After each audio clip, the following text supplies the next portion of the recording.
सोनल सिंह जी पटना से। राधे राधे महाराज जी, आपके चरणों में कोटि कोटि प्रणाम।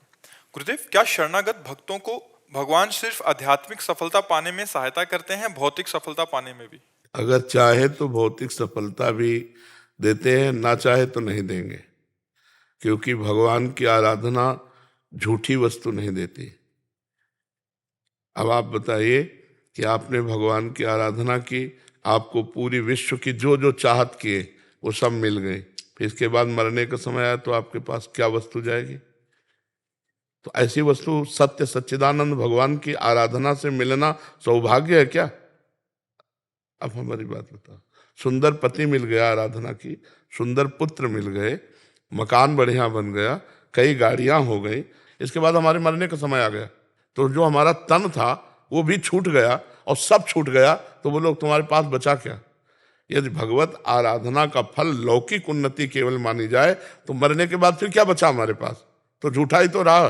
तो भगवान सच्चिदानंद अपने भक्त को झूठे पदार्थ नहीं देते, जब वो मांगता है तब फिर दे देते हैं। जैसे एक दिन द्वारिका में रुक्मिणी जी महालक्ष्मी का अवतार है, द्वारिकाधीश भगवान को भोग अर्पित किया तो ऐसे करके ऐसे हो गए।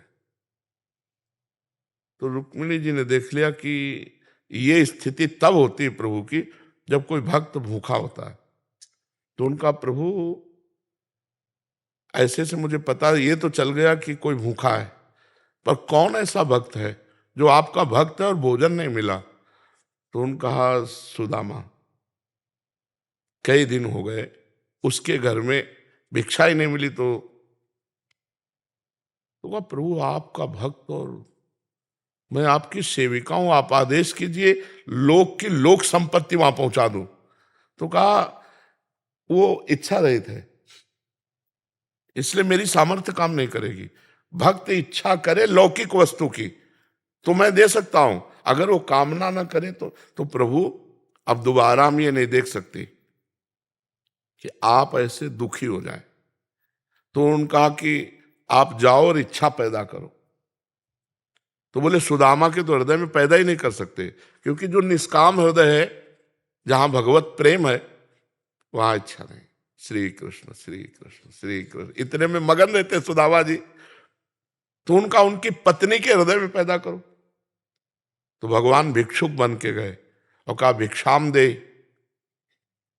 और उनकी पत्नी तो परेशान हो गई कि अतिथि आया, साधु आया दरवाजे, और कैसे बतावें कि यहाँ खुद कई दिन से भोजन ना हमें मिला, ना बच्चों को मिला, ना पति को, और सुदामा जी भिक्षा करने गए थे तो मिलता ही नहीं था। उनकी पत्नी निकली और कहा कि हम सूतक में हैं। सूतक दो प्रकार का होता है, एक बच्चा जन्म होने पर और एक मरण होने पर। तो उनका जनना या मरना भगवान ही तो है ना। तो उनका जनना मतलब जन्म हुआ है, तो बोले 10 दिन बाद आ जाएंगे। बोले नहीं कभी मत आना, हमारे यहाँ ऐसे बालक का जन्म हुआ है कि ये सूतक जाएगा ही नहीं। बोले क्यों मजाक करते? बोले हाँ हमारे यहाँ दरिद्रता का जन्म हुआ है, कि अर्थात हमारे पास कुछ नहीं कि हम आपको दे सकें। तो उनका कैसी बात करते हैं, आपके पति के मित्र हैं द्वारिकाधीश, जिसके भगवान द्वारिकाधीश मित्र हो उसकी ये हालत हो। आप कभी अपने पति से कहा? तो उनका हमारे पति श्री कृष्ण प्रेम में इतने मगन रहते कि इन सब बातों का अवसर ही नहीं कहने का। बोले आज कहना हमारी प्रार्थना है। भगवान प्रार्थना करके गए। तो उनकी पत्नी इंतजार करे जब सुदामा जी आए, तो उनका क्या मिला भिक्षा में? उनका कुछ नहीं। तुलसी दल लाओ और चरणामृत लाओ, उसी को बांट लेते पान करते हैं। तो उनका सुना है तुम्हारे द्वारिकाधीश मित्र हैं? बोले हाँ। तो बोले एक बार जाके कहो ना कि हमारी हालत ऐसी। बोले कदापि नहीं, मैं नहीं कर, मैं अपने श्री कृष्ण से केवल प्यार करता हूं, प्रेम करता हूं, उनसे लौकिक वस्तु की चाहने। तो मिलने तो जा सकते हो। उसने विचार किया अगर ना भी मांगेंगे तो हालत देखकर दया तो आ जाएगी ना, तो कुछ ना कुछ दे देंगे। तो उनका मिलने तो जा सकते हो। बोला मिलने तो जा सकता हूं, पर दोस्त के पास जाए या गुरु के पास जाए या बेटी के यहाँ जाए तो कुछ लेके जाना चाहिए। जैसे बेटी के यहाँ जाए कुछ लेके। गुरु के पास है तो भाव में पत्र पुष्प जो वैसे, और अपने मित्र के पास जाए, बोले शास्त्री आज्ञा है तो क्या भेंट लेके जाऊं। उनका भेंट तो देखो फिर मांगती है, तो कई घरों में मांगा तो दिया नहीं। एक घर में जो पछोरने के बाद चावल टूटे हुए होते हैं ना, वो उन्हें तंदुल कहते हैं, टूटे हुए चावल ऐसे इतने से फटे कपड़े में बांध के भगवान के लिए भेंट में। जब वहां बहुत बड़ा प्रसंग है, पर हम प्रधान प्रसंग, जब वहां पहुंचे तो द्वारपाल हड्डी हड्डी सुदामा जी की फटे कपड़े, कहां से आए हो। तो उनका ये सम्मत पूछो, तुम केवल इतना बता दो जाके कि सुदामा नाम का तुम्हारा मित्र आया है। तो द्वारपाल देख रहे मित्र कहाँ, द्वारिकाधीश और कहा ये भिक्षुक, भला ऐसे मित्र देखे गए। मित्र तो समानता होती है। उनका एक बार आप निवेदन कर दीजिए जाके। जे ही कहा जाके सुदामा, तो भगवान आसन पे बैठे थे, ऐसे उठ के भागे। तो द्वारपाल आश्चर्य मान रहे कि ब्रह्मा जी आए, शंकर जी आए, तो भी ड्योढ़ी पर खड़े रहना पड़ा, और भगवान बाद में उनको बुलाए, ऐसे भागे कभी नहीं। और ये भिक्षुक को देख के भागे। भगवान दौड़ के ऐसे गले लगाया, आए और स्वयं रुक्मिणी जी के पलंग पे बैठाला, चरण पखारे। सुदामा जी तो कि ऐसा फटी बेवाई भगवान देखकर अश्रु चलने लगे भगवान। पर भगवान ने ये नहीं कहा कि तुम इतने दिन क्यों हो गए, आए नहीं, इतना कष्ट सहते रहे, भूख प्यास है, सब ठीक है। भगवान लौकिक संपत्ति की कुशल मंगल नहीं पूछते, भगवान आध्यात्मिक संपत्ति की कुशल मंगल पूछते हैं। फिर भगवान ने परिचय बताया कि हम दोनों दोस्त थे, संदीपिनी जी के यहाँ पढ़ते थे, और सबसे अर्घ पूजा पाद्य करवा, 2-4 दिन आराम से खूब खवाया पियाया, खूब आनंद से रहे। और जब जो वस्त्र पहनाए थे भगवान ने, जब चलने की बात आई तो भगवान ने कहा देखो ये वस्त्र उतार दो, क्योंकि रास्ते में कोई गार्ड तो है नहीं, तो कहीं कोई लुहायमान होकर राजसी वस्त्र तुमसे उतारने के लिए तुम्हें कष्ट न दे दे। सुदामा ने कहा कितने कृपालु श्री कृष्ण है कि अपने प्रेम के सिवा अपने भक्त को लौकिक कोई वस्तु नहीं देते। भगवान साथ ऐसे चले कि चलो। तो सुदामा जी के मन में आया कि हमें लगता है कुछ मुट्ठी में लिए हैं क्या रास्ते में देने के लिए।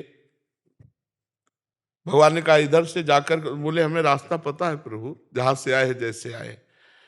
सुदामा जी के उन तंदुलों को भगवान ने छीन के पाया था और 2 लोक की संपत्ति दे दी थी, पर सुदामा जी के साथ में एक भी पैसा, एक भी वस्त्र, एक भी पदार्थ नहीं दिया था, और वो संपत्ति पत्नी को दी थी। सुदामा जी को कपड़े भी जो पहनाए थे वो भी उतरा के वही पुराने कपड़े दे दिए थे। जब सुदामा जी वहां पहुंचे तो कि नगर तो हमारा ये इस एरिया में था, ये राजमहल, और ये हमें लगता है हम भूल गए, द्वारिकापुरी आ गए क्या। इतने में उनकी पत्नी स्वर्ण के हार सब पहने और सब सेवक सेविकाएं, तो उनका देवी तुम दूर रहो, हमारा स्पर्श मत करना, कौन हो तुम। तो उनका मैं तुम्हारी पत्नी हूँ। बोले नहीं, वो तो फटा कपड़ा पहने एक झोपड़ी में हमारा पुराना, बोले ये सब द्वारिकाधीश की कृपा। तो उनका हो गई कृपा तो तुम इसको भोगो, हम तो श्री कृष्ण प्रेम को केवल भिक्षा से जिएंगे, झोपड़ी में रहेंगे, इस महल में नहीं घुसेंगे, महल में तुम रहो। ऐसी भक्ति होती है, ये आध्यात्मिक रंग होता है।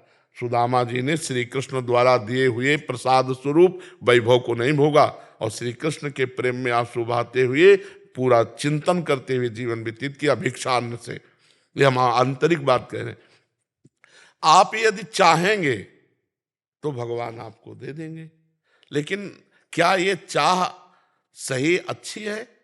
अमूल्य भगवान का भजन करके हम नाशवान वस्तुएं मांगे, ये तो हमारे प्रारब्ध से मिल ही जाएंगी। जैसे ना चाहते हुए प्रारब्ध से हम दुख भोगते हैं, ऐसे ना चाहें तो भी हमें सुख भोगना पड़ेगा। इसके लिए हम क्यों चाह करें प्रभु से? ये मांगो भगवान से कि भगवान जो प्रारब्ध अनुसार दुख सुख आवे हैं उसे हमें भोगने की सामर्थ्य दो, और सदैव आपका चिंतन करें, केवल आपसे प्यार हो बस, और कुछ नहीं। आपसे प्रेम हो, आप हमें एक बार दर्शन दो, एक बार हमसे मिलो।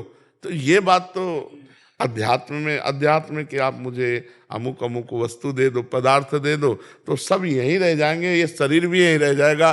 तो हम अमूल्य नाम को बेच करके क्या खरीदा?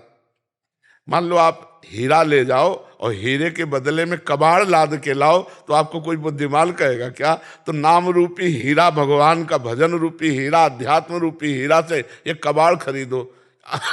यहाँ कौन सी वस्तु हमारे साथ जाएगी? ये शरीर भी तो नहीं जाएगा, जिसे बहुत प्यार करते हैं, अपनी आत्मा मानते हैं इसे, ये भी तो धोखा दे देगा। तो और कौन संग जाने वाला है? यार हमें लगता है भजन का फल है भगवान से प्रीति होना, भजन का फल है इस संसार से वैराग्य होना, भजन का फल है परोपकार की भावना में खूब आनंद में जीवन व्यतीत करे, दूसरों से सुख लेने की भावना का त्याग हो जाए। तो ये भोगों की बात तो मुझे समझ में नहीं आ रही कि भगवान की कृपा से हमें भोग प्राप्त हो। क्यों? आपको बात समझ में आ रही? और अगर चाहोगे तो भगवान जो इच्छा करी हो मन माही, हरि प्रसाद कुछ दुर्लभ नहीं। भगवान की कृपा प्रसाद से कोई दुर्लभ थोड़ी। ध्रुव जी भगवान का परम पद भी प्राप्त किए और राज्य भी प्राप्त किए।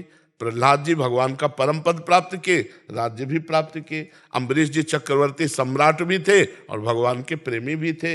विभीषण जी भगवान का परम पद भी प्राप्त किए और राज्य भी प्राप्त किए। अगर थोड़ी भी लालसा है तो भगवान वो इच्छा पूरी कर देंगे और भगवान भी मिलेंगे। तो हमें लगता है सर्वज्ञ भगवान से लालसा क्यों करें? जब वो कह रहे हैं योगक्षेमम वहाम्यहम, तो भैया हम तो ऐसे, आप देख लो क्या देना है और क्या लेना है वो आप समझ लो। जो लेना हो सो उठा लो और जो देना हो सो दे दो।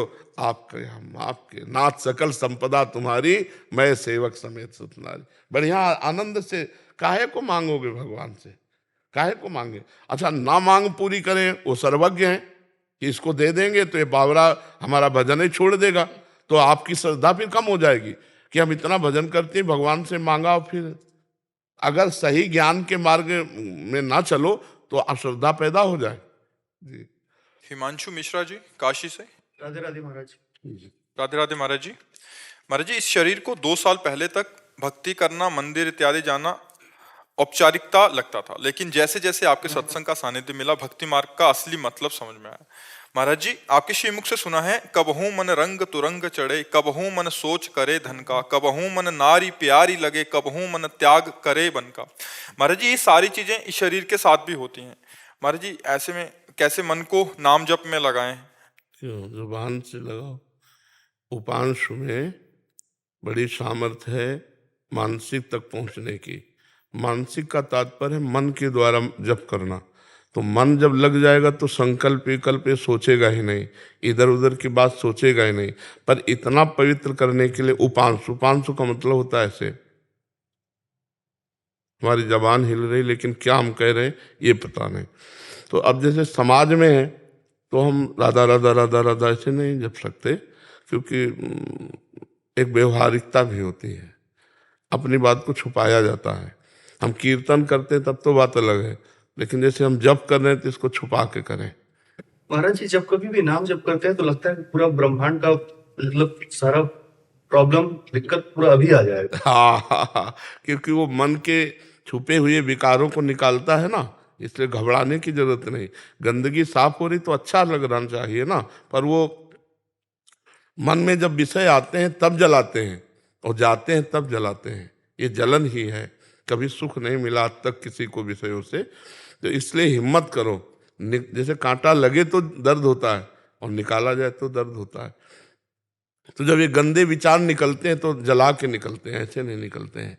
जैसे स्वर्ण का दोष जलने से नष्ट हो जाता है ना, ऐसे ही जब जलन होती है तो ये दोष नष्ट हो जाते हैं। स्वर्ण को पवित्र करने के लिए कसौटी पे कसा जाता है, आग पे तपाया जाता है। तो ऐसे ही हमारा जब नाम चलता है मन में तो मन से विकार भागते हैं और साधक उस समय परेशान हो जाता है कि यार जब नाम जप नहीं कर रहे थे उसके समय इतने पाप की बातें नहीं आती थी। डरो मत, वो आ नहीं रहे, वो नष्ट हो रहे, वो जा रहे हैं।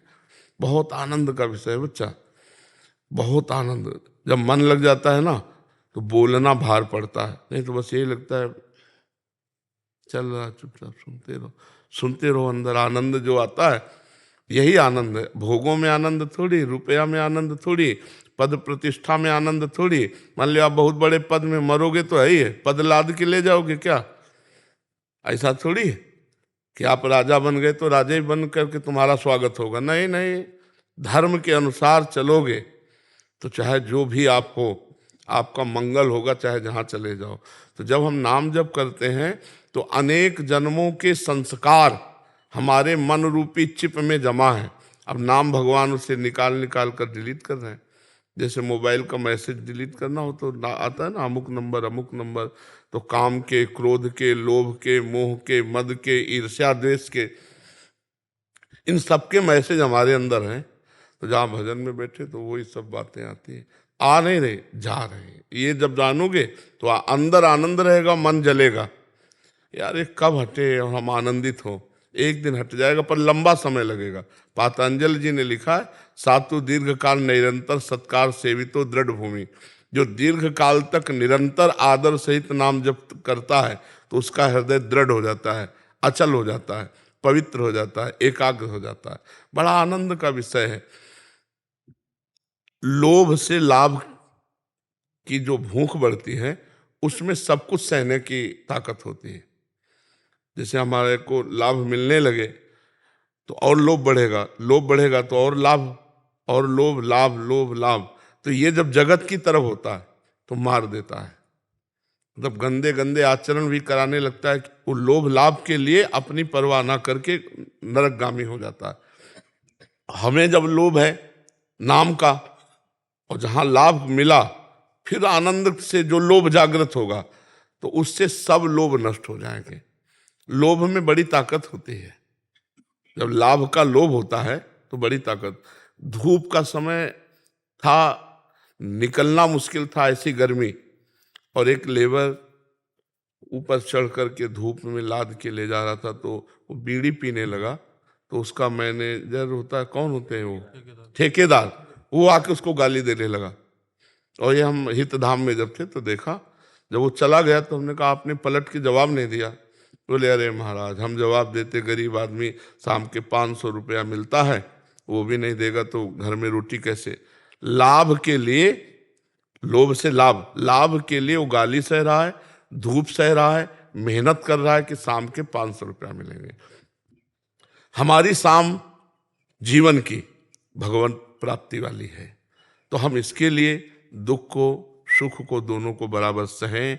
अंदर जो विकलता आ रही, व्यथा आ रही, उसको सहें, क्योंकि लाभ का लोभ होगा तब आप सह सकते हो, नहीं तो नहीं सह सकते।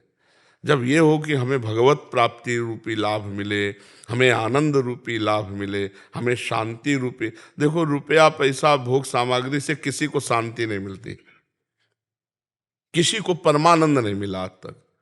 सब व्याकुल हैं, वही भोग वासना, वही धन, चाहे 50 करोड़ बैंक में जमा हो लेकिन तृप्ति नहीं है, शांति नहीं है, वही लाभ की आवश्यकता। अच्छा तो मरोगे तो ले जाओगे बैंक बैलेंस क्या? यार थोड़ा तो मरने को सोचना चाहिए, तभी भजन में हमारी वृत्ति लगेगी कि एक दिन तो मरना है। और वो हमें पता नहीं वो दिन आ जाए हो, पता नहीं अगली श्वास ले पाए कि ना। तो हम वो परम धन जो भगवान का हमारे साथ चलना है उसको तो हम भूले हुए हैं, और जो धन हमारे साथ नहीं जाएगा उसकी कमाई के लिए हम अपने जीवन को अर्पित किए हुए हैं। तो बड़ा अज्ञान है। इसी अज्ञान को मिटाने के लिए सत्संग है, शास्त्र स्वाध्याय है। तो खूब नाम जप करो और चिंता मत करो। पहली बात तो तुम अलग हो, मन अलग है। तुम भगवान के अंश हो और मन प्रकृति का अंश है। पर भूल हो गई कि मन को हमने अपना मैं मान लिया है। अगर मन कहता है ये देखना है तो मैं देखूंगा, यही गलती हो गई। वो कह रहा है मैं भोगूंगा, तो आप निर्णय करो कि भोगना है कि नहीं, उचित है भोगना कि नहीं उचित। आप निर्णय विचार से कर सकते हो, और विचार विवेक से होता है, और विवेक सत्संग से होता है, और वो भगवान की कृपा से आपको मिला हुआ है। तो हिम्मत करो, अंदर जो जलन होती है उससे टूटना नहीं, बस आगे बढ़ जाओगे। टूट गया तो फिर समझना मुश्किल होता है। भय पैदा कर देगा मन, अगर आप और भजन करोगे ना तो एक भय पैदा कर देगा। अगर आप ये सब सह गए तो आगे भगवान है, पक्का समझो। खूब नाम जप करो, बड़ी कृपा है भगवान की, डरो मत। ये सब अंदर सफाई हो रही मन की। जी सुनील जी, माता पिता का शासन न होने के कारण और गलत संगत होने के कारण मदिरा और मांस और गलत आचरण हो रहे हैं। गुरुदेव कृपा करें, इसको त्यागना चाहता हूँ। सुधारो। नए बच्चे हो, गलत आचरणों में चले गए, अब आपको ही संकल्प करना पड़ेगा। देखो, कोई किसी को सुधार नहीं सकता। अगर हम सुधरना चाहें तो सहयोग मिल सकता है, वाणी का, आत्मबल का, तपस्या का बल मिल सकता है, लेकिन हम ना सुधरना चाहें तो हमें कोई नहीं सुधार सकता। इसलिए आप सुधरना चाहो तो आज से नियम लो कि आप ऐसे कार्य नहीं करोगे। लीजिए नियम कि मैं आज से शराब नहीं पीऊंगा, मांस नहीं खाऊंगा, अगर ब्याह हुआ तो अपनी पत्नी के भाव को छोड़कर अन्य किसी माता बहन की तरफ काम भाव से नहीं देखूंगा। लो नियम।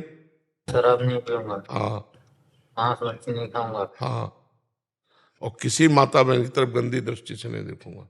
ठीक है? मतलब श्री हरिवंश महाराज, मैं उनका भाई है, मैं मतलब साथ में इसी शरीर का भाई है। मतलब हम लोग नाम जप करते हैं गुरुदेव, मतलब ये भाई है। मैं बोला गुरुदेव से जाके मिलेगा तो मदिरा मांस छोड़ देगा ना। मैं बोला मतलब आप बोले गुरुदेव वो जो गलत होगी तो आप सुधार सकते हैं गुरुदेव, इसके लिए आपके पास लाए हैं गुरुदेव। नहीं, सुधारने का बच्चा हमारे पास कोई रिंच थोड़ी है, हमारे पास वाणी है, आपको मानना है। अब जैसे ये कह रहा कि हाँ नहीं खाएंगे, अब ये जिद ले ले, संकल्प ले ले, प्रतिज्ञा कर ले, तो भगवान इसको सामर्थ्य देंगे, निकल जाएगा। हजारों भाई लोग ऐसे निकल गए। हमारे पास कोई, हाँ हमारे पास कोई ऐसा थोड़ी कि हम जादू जानते, ये ड्रामेबाजी नहीं। हमारी बात मानो तो भगवान कृपा करेंगे। साधु संग से बुद्धि पवित्र होती है, उनके वचनों का हम पालन करें तो अध्यात्म में चल देंगे, सतमार्ग में चल देंगे। ऐसा कोई नहीं कि वो चमत्कारिक है, चमत्कार करके शराब छुड़ा देते हैं, ऐसा कुछ नहीं। आप बात ना मानो तो देख लो, आप कसम खाने के बाद भी पियोगे। आप मान लो तो अब आपको फिर प्रेमानंद दिखाई देगा, जब ठहरे नहीं बाबा के सामने हमने कसम खाई थी, हम नहीं पिएंगे, ये बात आ जाएगी। अब कोई जादू चमत्कार थोड़ी इसमें संत वाक्य के प्रति आपका समर्पण है, संत वाक्य के प्रति आपकी श्रद्धा और विश्वास है। तो ठीक है बच्चा, पक्का। देखो, यहां कहकर फिर झूठ मत बोलना, क्योंकि वृंदावन धाम है। जब किसी से पक्का बोलवाना होता है तो कहा जाता है मंदिर में चढ़ जाओ, नहीं कहा जाता। तो यहाँ मंदिर क्या है, तो भगवान का धाम है, जहां बैठे हो यहाँ झूठ मत बोलना। ठीक, हाँ, यहाँ तक आए हो तो अब गलत कार्य मत करना, और नाम जप करो। नाम जप करते हो? नाम दे दो उनको। हाँ, राधा राधा राधा राधा नाम जप करो। नाम जप से तुम्हें सामर्थ्य मिलेगी। हाँ ऐसा। अरे बच्चा, इसमें जीवन तुम्हारे ही आनंद में रहेगा। पर वही 40-50 रुपया लाके माता पिता के चरणों में अर्पित करो, सेवा करो तो अच्छा रहेगा। अब गंदी बात मत करना जी। आस्था नागर जी, कोटा राजस्थान। महाराज जी, आपके चरणों में कोटि कोटि प्रणाम। महाराज जी, मन जैसे वातावरण में रहता है वैसा ही व्यवहार करने लग जाता है। महाराज जी, ऐसे में कैसे अपने मार्ग पर चलें? नाम नाम नाम पाहरु दिवस निश, ध्यान तुम्हार कपाट। देखो, लंका में नाम जप करके विभीषण जी सुरक्षित है। लंका में महाभागवत विभीषण जी हैं, जिसका प्रमाण स्वयं भगवान दे रहे।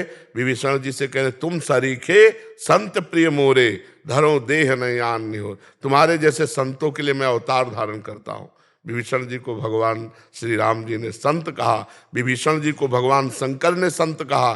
जब रावण ने लात मारी और विभीषण जी ने हाथ जोड़कर कहा, तुम पितु सरिस भले मोहि मारा, तो कैलाश से बोल पड़े भगवान शंकर, उमा संत कही है बड़ाई, जो मंद करत जो करे भलाई। ये देखो, ये विभीषण संत है। तो लंका में जब संत हो सकते हैं नाम के प्रताप से, तो फिर आप विचार करो लंका में जानकी जी कैसे सुरक्षित हैं।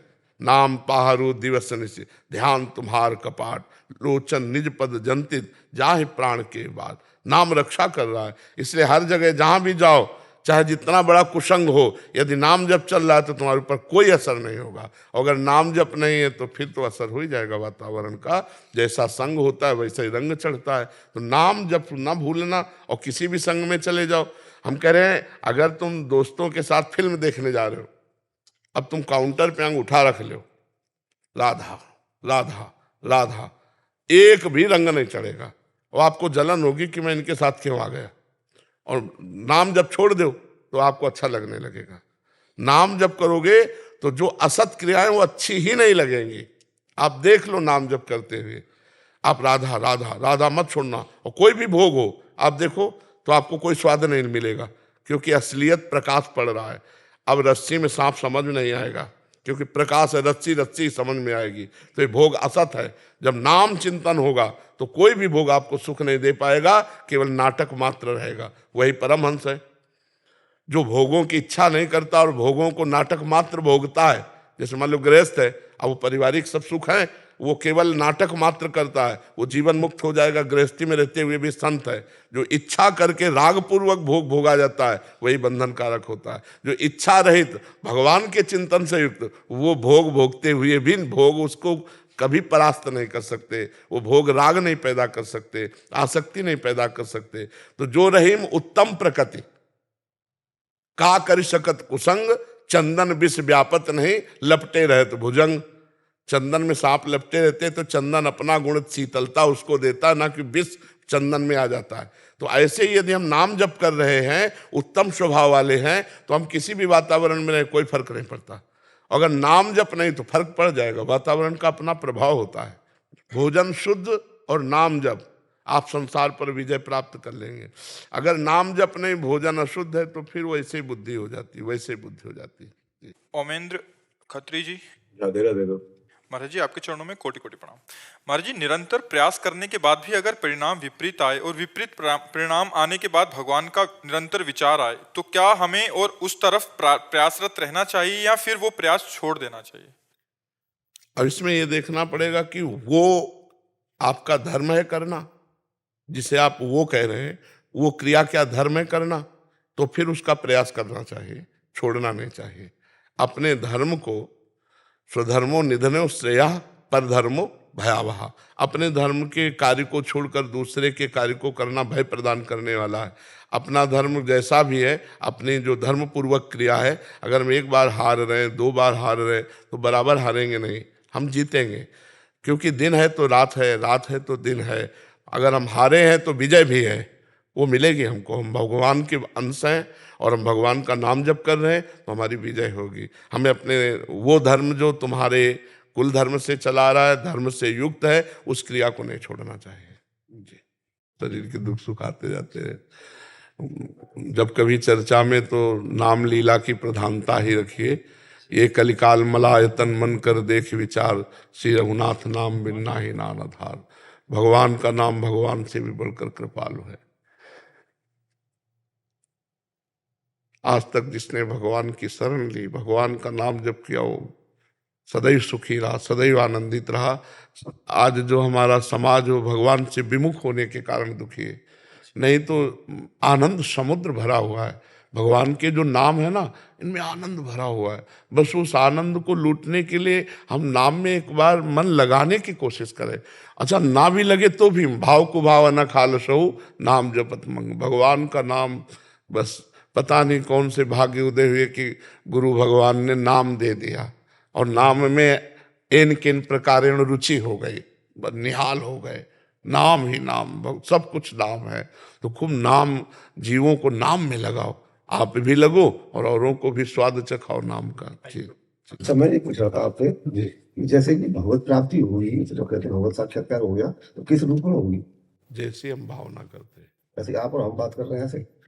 अगर आप ऐसी भावना रखते तो ऐसी भी हो जाएगी, ध्यान में करते हो तो ध्यान में भी हो जाएगी, हृदय में करते हो तो हृदय में भी अनुभव हो जाएगा।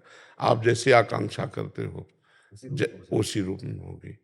अक्रूर जी ने सोचा रास्ते में कि जब मैं जाऊंगा तो श्री कृष्ण बलराम गौशाला में होंगे और मैं उनके जाके दोनों चरण पकड़ लूंगा और वो दोनों हाथ पकड़ के उठाएंगे और कहेंगे, चाचा जी आप कैसे हो। बिल्कुल ठीक ऐसे ही भगवान ने किया। भागवत में देख लेना, दोनों बातें भागवत में लिखी हुई। अक्रूर जी जब चले तब क्या सोच रहे, और जब वहां पहुंचे तो देखा श्री कृष्ण बलराम गौशाला में ही मिले और साष्टांग दंडवत हुए और वैसे ही हाथ पकड़ कर उठाया और पूछा, चाचा जी आप कैसे हो। ये यथामाम प्रपद्यन्ते तास तथैव भजाम्यहम्। हम भगवान कह रहे हैं मुझे जैसे भजता है मैं वैसे उसके अनुभव में आता हूँ। अगर कि हम आप जैसे बात करते हैं तो ऐसे बात करते भी आ जाएंगे। हमारी भावना क्या है वैसे ही भगवान दर्शन देते हैं। अधिकतर सबसे पहले अनुभव हृदय में होता है। हाँ, सबसे पहले अनुभव हृदय में होता है। कैप्टन पवन कुमार जी। राधे राधे। राधे राधे महाराज जी, आपके चरणों में कोटि कोटि प्रणाम। महाराज जी, आर्मी की नौकरी के दौरान हमें मिलिट्री एरिया में काम करना पड़ता है जहां आतंकवादी भी होते हैं। उसी दौरान किसी आदमी पर शक होने पर सच बुलवाने के लिए काफी सारे तरीकों का इस्तेमाल करना पड़ता है। उस दौरान दी गई यातनाएं किसी बेकसूर को मिल जाएं तो क्या उस पाप की सजा उसका प्रारब्ध होगा, उसका प्रारब्ध होगा, उसमें प्रारब्ध में फंस जाएगा। जैसे आपका तो उससे कोई वैर है नहीं, आप राष्ट्रीय सुरक्षा के नियमानुसार उस क्षेत्र में पाए गए व्यक्ति को शंका की दृष्टि से देखकर निशंक होने के लिए आप कई प्रकार के दंड विधान करके जब देख लिए कि नहीं ये अपराधी नहीं है, तो अब आप जाइए। तो ये जो उसको मिला है उसका पूर्व का किया हुआ कोई पाप है जो प्रारब्ध उसको फंसा दिए और वो दंड होगा, पक्का समझो। इसमें कहीं किंचन मात्र कोई संशय नहीं है। और ये तुम्हारा अधिकार है। जैसे मान लो क्षेत्र है, अब आप बॉर्डर के क्षेत्र में किसी तरह बिना किसी प्रयोजन के पाए गए तो दंड तो बाद की बात, शंका ज्यादा हो जाए तो गोली भी मार दी जाएगी। तो आप उस क्षेत्र में गए कैसे?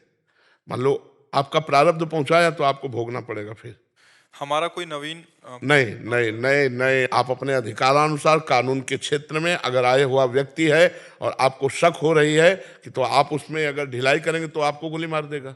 क्या पता आप आ कैसे गए इस अधिकार क्षेत्र में। लेकिन महाराज जी वो दिमाग से नहीं जाता है जब वो नहीं, हटाना चाहिए। इसको विवेक रखो ना, हटाना चाहिए। आप देखिए, अधर्म के पक्ष में द्रोणाचार्य जी हैं, वही द्रोणाचार्य जी हैं जिन्होंने प्रत्यंचा चढ़ाना सिखाया था अर्जुन को। भीष्म पितामह जिन्होंने अंगुली पकड़ के चलाना सिखाया था। कृपाचार्य वही कृपाचार्य है जो गोद में बैठ के दुलार करते थे। और जब अधर्म के पक्ष में हो गए तो धर्मात्मा अर्जुन ने भगवान श्री कृष्ण के इशारे पे इन सब को ढेर किया, अपने ही बाणों से भीष्म पितामह को गिराया।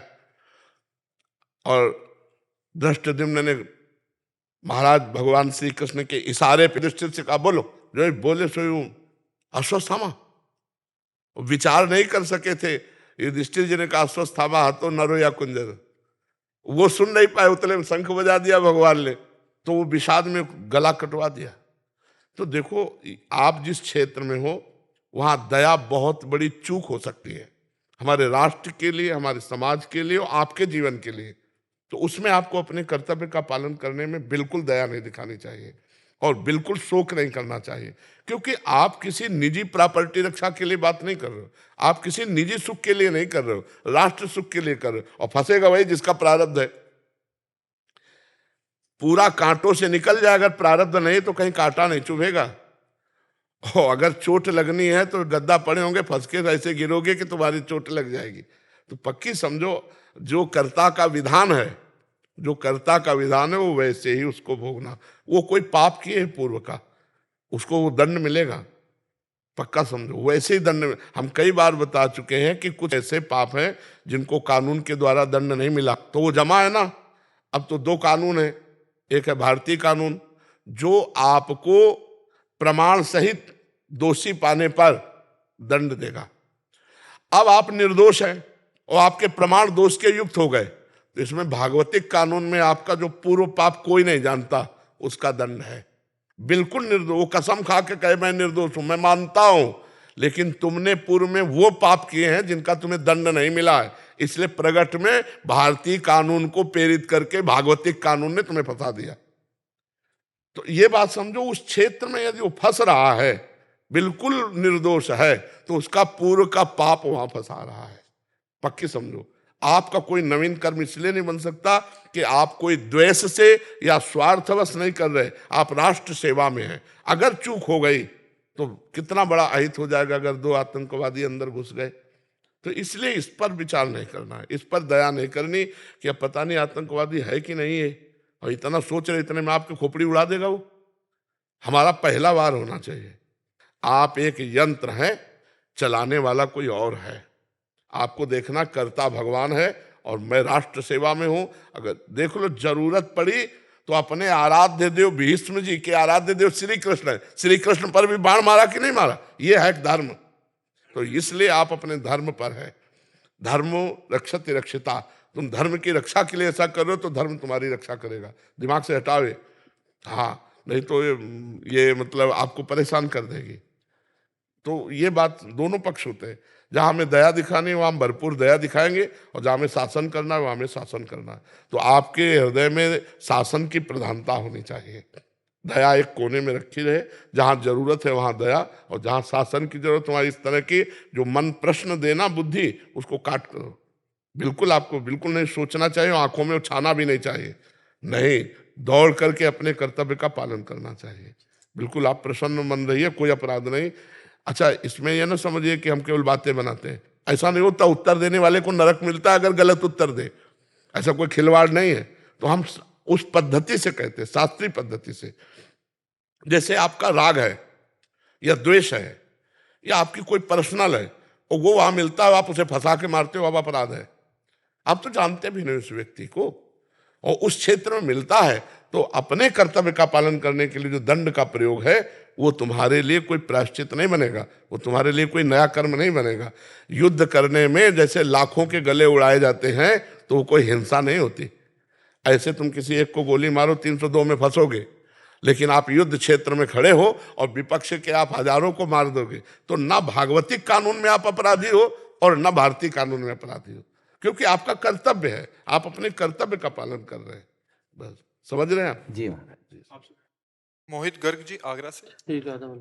राधा वल्लभ शेरवंश महाराज जी। महाराज जी 6-7 महीनों से यूट्यूब के माध्यम से आपसे जुड़ा हूं। महाराज जी, परिवार में काल सर्प दोष, पितृ दोष है, इसके लिए हम क्या उपाय करें? प्रभु के पास होकर भी कोई भी दोष, शुक्र, शनिचर, राहु, केतु, कुछ किसी की ताकत नहीं कि भगवान के नाम जप करने वाले का बाल बांका भी कर सके।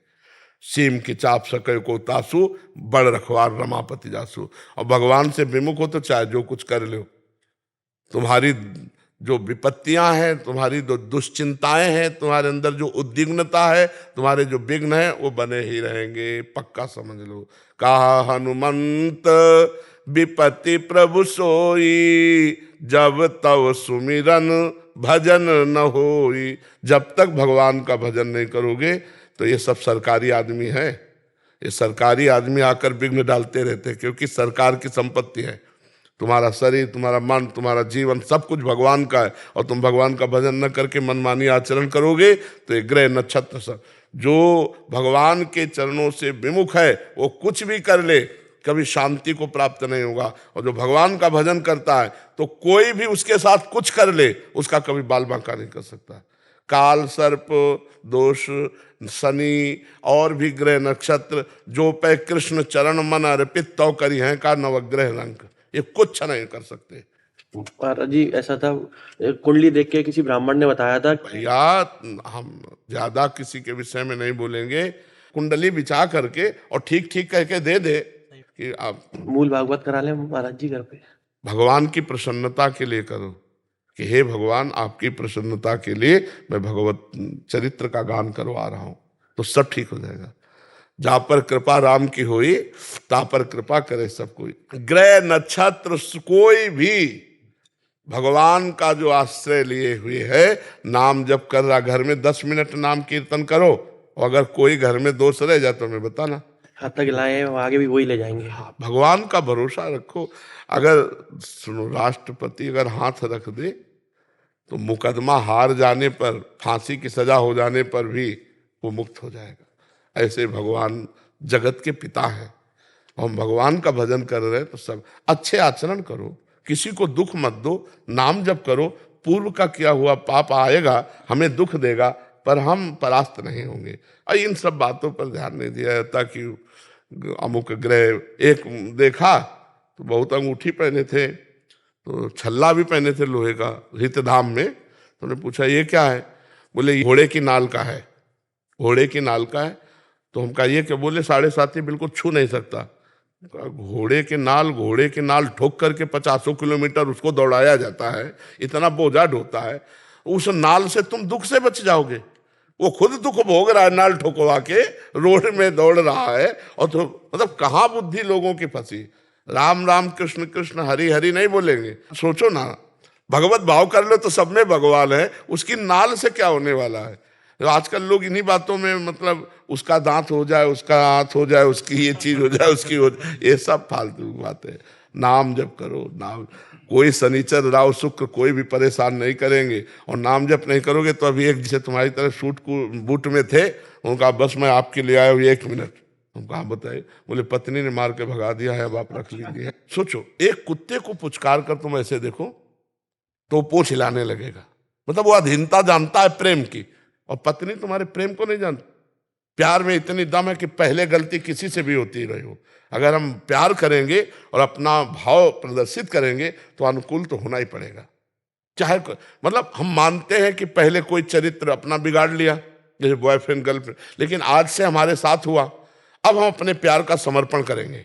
तो हम प्यार से बस में जब भगवान को कर सकते हैं, पशु पक्षी को कर सकते हैं, तो अपनी पत्नी को क्यों नहीं कर सकते। 4 बातें सुनते सुनते जब हम प्रेम करेंगे तो समझ जाएगी। यहाँ पाणी ग्रहण हुआ है, अगर हम प्यार माना, कुछ ऐसे स्वभाव वाले हैं, चाहे स्त्री शरीर में हो चाहे पुरुष शरीर में, जो बहुत चंचल स्वभाव के, लेकिन एक दिन उसको रो के तुम्हारे अधीन होना पड़ेगा, क्योंकि तुम चरित्रवान हो, तुम धर्मात्मा हो। तो एक तो संयोग ही ऐसा नहीं मिलेगा, अगर मिलेगा तो उसको परास्त होना पड़ेगा, क्योंकि प्रेम में ताकत है। जब भगवान को अधीन कर ले, अजित भगवान को जीत लेता है प्रेमी, तो फिर पत्नी को क्यों नहीं, फिर पति को क्यों नहीं। हम चरित्रवान बने। अब देखो, चरित्रहीनता है तो फिर नहीं होगा। अगर पत्नी ने देख लिया कि ये जो हमारा पति किसी और की तरफ, तो फिर वो ये बर्दाश्त, या आपने देख लिया कि आपकी पत्नी किसी और की तरफ, तो इतना बर्दाश्त नहीं हो सकता। फिर ये संबंध विच्छेद वाली बातें आती है। अगर चरित्र ठीक है, स्वभाव कड़ुआ है तो चलेगा, स्वभाव मीठा है, चरित्रहीन है, नहीं चलेगा। और आज हम इसीलिए बहुत दुखी होते हैं कि हमारी समाज में जो गर्लफ्रेंड बॉयफ्रेंड चला है, ये बहुत हीनता का चला है। इसमें मतलब पति पत्नी के प्रेम होने में बड़ा संदेह है, क्योंकि वो 4-5 को गर्लफ्रेंड बना के आया या 4-5 को बॉयफ्रेंड बना के आई, ब्रेकअप, बॉयफ्रेंड, फिर ब्रेकअप, फिर तो अब ये जब आएगी तो वही ब्रेकअप का स्वभाव बना रहेगा, वही स्वभाव, और उसके धर्म को मतलब हानि पहुंचेगी पक्का। इसलिए अब ये नए बच्चों में बचाया जाए गर्लफ्रेंड बॉयफ्रेंड, नहीं तो ये यही दशाएं होंगी। धर्म से चलने वाला जीवन सुखी होगा, अधर्म से चलने वाला दुखी होगा, ये पक्का परिणाम है। 4 दिन भले अधर्म सुखी दिखाई दे, परिणाम में वो दुखी हो जाएगा। राधा राधा राधा राधा राधा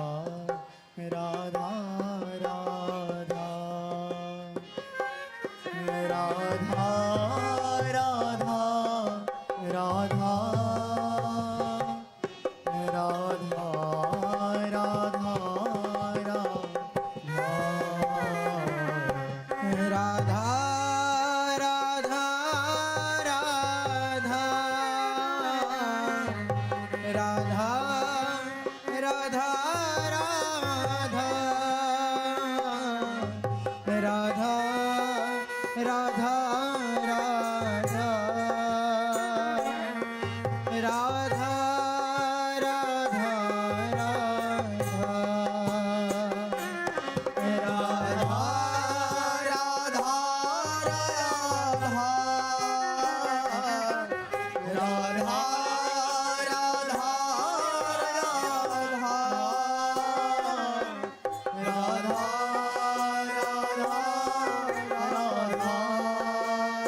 राधा राधा राधा